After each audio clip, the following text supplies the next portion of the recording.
Hi, I'm Serena with Room to Live Professional Organizing Solutions, and today I'm going to teach you how to manage your papers. First, we're going to deal with your incoming papers. You're going to need 3 containers, baskets, or file folders, such as the ones I have here. You're also going to need to label each one.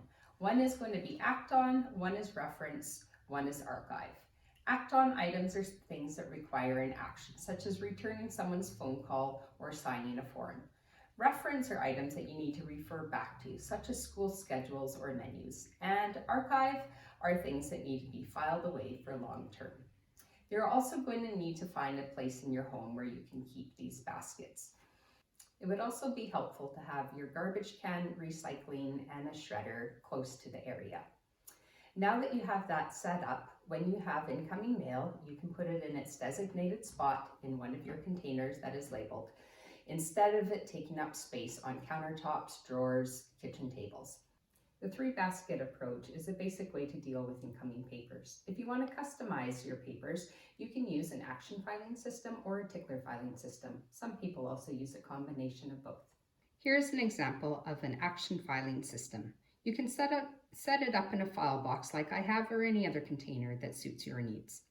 I have some actions labeled, and you would choose actions that work for you. When you have incoming papers, you would just put them in the designated folder. Again, you'll need to schedule a regular time to go through the folders. A tickler system is labeled with numbers corresponding to the days of the month. A quick search online will provide you with examples. Now we're going to discuss how to deal with your backload of papers. You're going to need approximately 7 containers, and you're also going to label each container with an action such as pay, reply, call, file, reference. Once you have those containers, you're going to gather all your backload of papers and you're going to distribute them into the designated container. If you run into any documents that need to be dealt with immediately, you can file them in your current to-do file folder. You'll also need to schedule time to go through each of these containers. You may be wondering how to organize your reference papers and where to store them. So one way to organize your reference papers is a family reference binder. You will need a binder, dividers, and plastic sleeves. You'll also need some labels. Now your categories will be unique to you.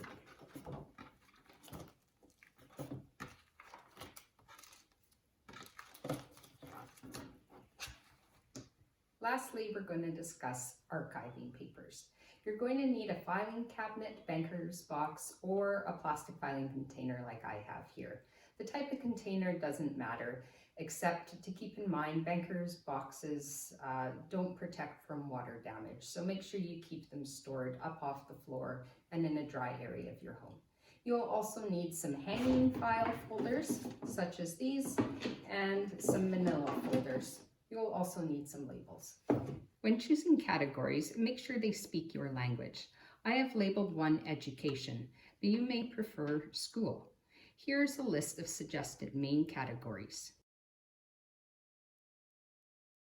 It is recommended you have between 3 to 5 main categories, which you would place on the left-hand side, and the subcategories you would place on the right. You can also color code your main categories if it's helpful to you. Here, all of education would be in yellow and all of health would be in red. One of your filing categories is going to be called vital documents. Vital documents are important documents that you will be keeping indefinitely, such as marriage certificates or passports. Now you can store them in your regular filing container, but it is recommended that you store them in a secure, waterproof, and fireproof box. So sometimes we're having problems deciding which documents to keep. Here's a list of questions you can ask yourself.